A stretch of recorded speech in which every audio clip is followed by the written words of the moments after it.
Hello everyone, welcome to Pepcoding. आज की video में हम जो सवाल करने जा रहे हैं उसका नाम है बैटलशिप इन बोर्ड। ठीक है। तो इस क्वेश्चन में हमारे पास एक ग्रिड दी हुई है m क्रॉस n साइज की। और इसमें क्या है, इसमें ना हमें एक्सेस और डॉट्स दिए हुए हैं। ठीक है, ऐसे एक्स है और डॉट्स है। तो हमें क्या करना है, इसमें देखते हैं। मान लो हमारे पास यहाँ पे एक्स है और यहाँ पे एक्स है। ठीक है, ऐसे कुछ है। हमें क्या करना है, इसमें ना नंबर ऑफ बैटल शिप्स बतानी है। ठीक है। तो जो डॉट्स है यहाँ पे, डॉट्स का मतलब है कि यहाँ पे इन डॉट्स वाली प्लेसेस पे मेरे पास कुछ नहीं पड़ा।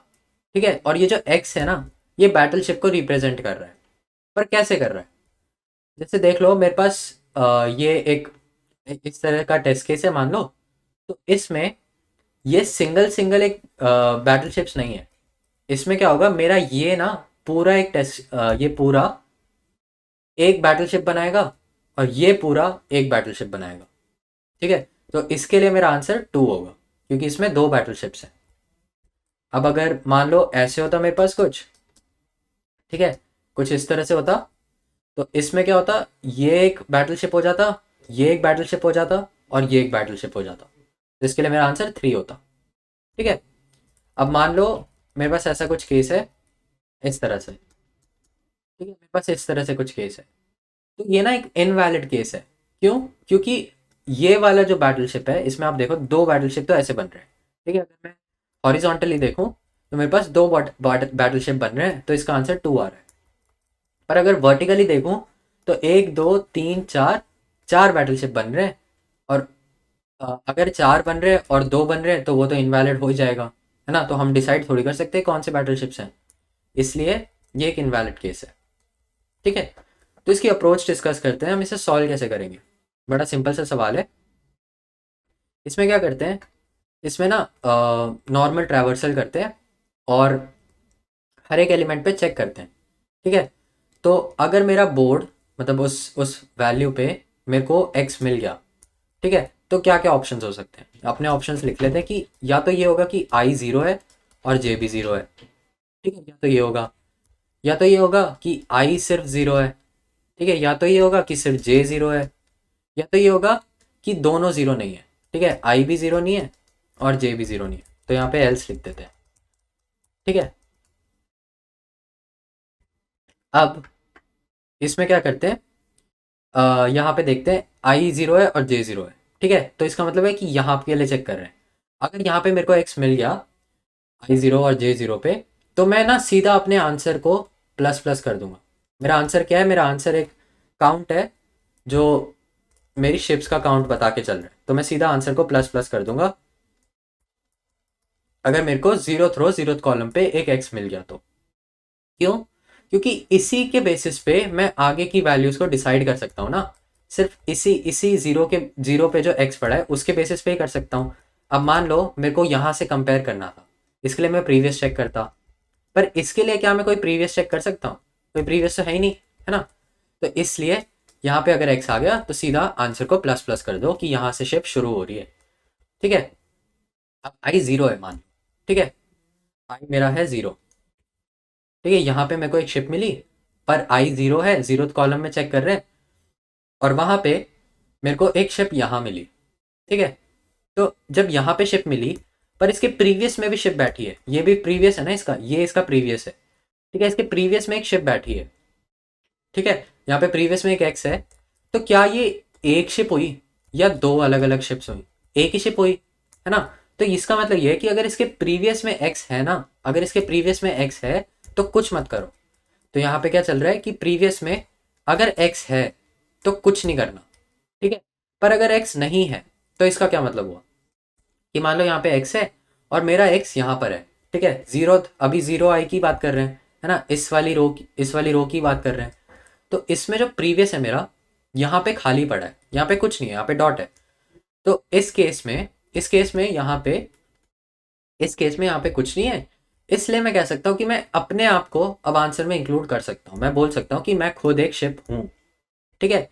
तो इस केस में मैं आंसर को प्लस प्लस कर दूँ। ठीक है।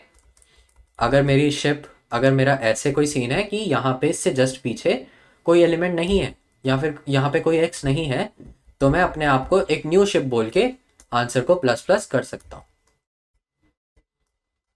ठीक है, अब इसमें भी सेम केस होंगे कि प्रीवियस x होगा या तो नहीं होगा। ठीक है, ये है मेरा j का केस, है ना।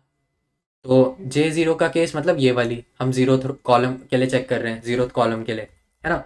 मान लो यहाँ पे x है और हम यहाँ पर है, तो जब हम यहाँ पे थे, जब हम i के लिए चेक कर रहे थे, तो मेरा प्रीवियस था जो मेरी पिछली कॉलम में वैल्यू है ना।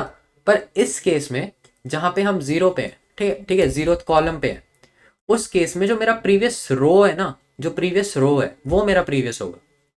ठीक है, तो इस केस में मैं क्या पूछ रहा हूँ कि क्या मेरे प्रीवियस रो में एक्स पड़ा है। अगर मेरे प्रीवियस रो में एक्स पड़ा है तो मेरे को कुछ नहीं करना। ठीक है, यहाँ पे एक्स पड़ा है, कुछ नहीं करना, क्योंकि ये एक शिप इंक्लूड हो जाएगी।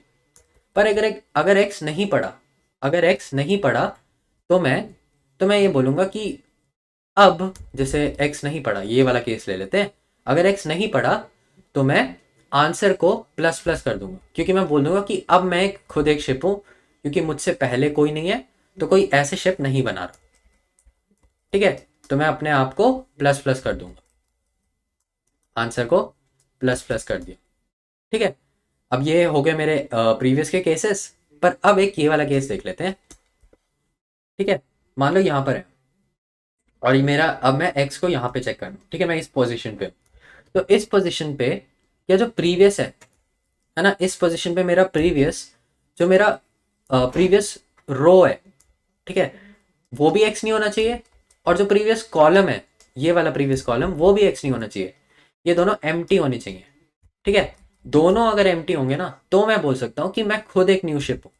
ठीक है, ओनली तब, सिर्फ उस केस में मैं बोल सकता हूँ कि मैं एक न्यू शिप हूँ, क्योंकि ना मुझसे पहले कोई आ रहा है और वो दोनों डायरेक्शन में मुझसे पहले कोई नहीं आ रहा।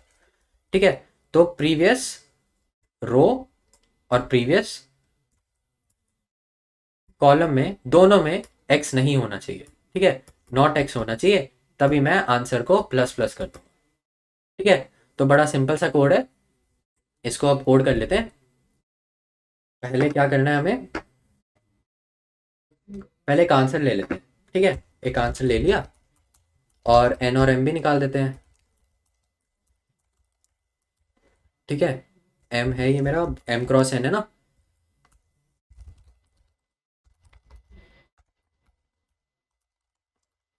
अच्छा, इसमें जो मेरी शिप बन रही है ना, आप ये देखो, इसमें जो शिप्स बन रही है मेरी, ऐसे जो शिप बन रही है, या तो वन क्रॉस के की होगी, या तो के क्रॉस वन की होगी। ठीक है, या तो ऐसे होगी या तो ऐसे होगी, है ना। ऐसा नहीं हो सकता कि डॉट मतलब सिंगल सिंगल शिप्स वो, तो या तो वन क्रॉस के की होगी या तो के क्रॉस वन। इसलिए अब नॉर्मल ट्रैवर्सल किया। ठीक है,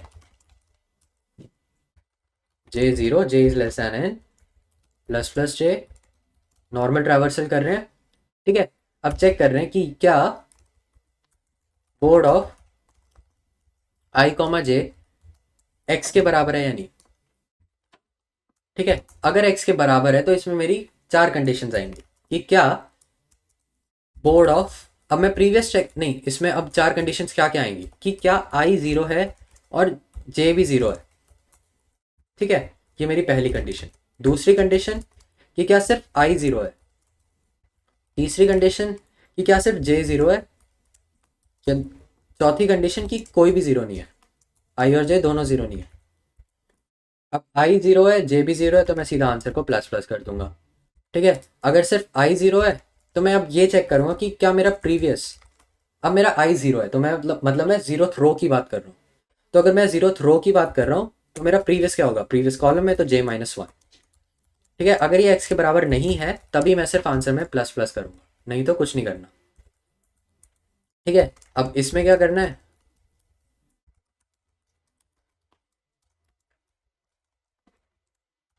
हाँ, तो अब हम ये चेक कर रहे हैं कि board of J comma zero. ठीक है, जीरो कॉलम के लिए चेक कर रहे हैं। अब जीरो कॉलम के लिए चेक कर रहे हैं तो मुझको प्रीवियस रो में चेक करना पड़ेगा।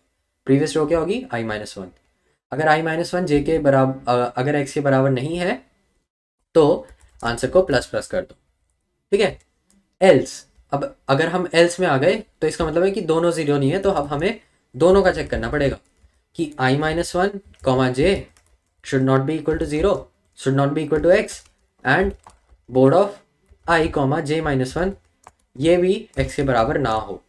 ठीक है, अगर ऐसा है तभी आंसर को प्लस प्लस कर दो, जब ये लूप ख़त्म हो जाए तो आंसर को रिटर्न कर दो। ठीक है, तो ये मेरा कोड है, इसे रन कर लेते हैं। एक्सेप्ट हो रहा है, सबमिट भी कर लेते हैं।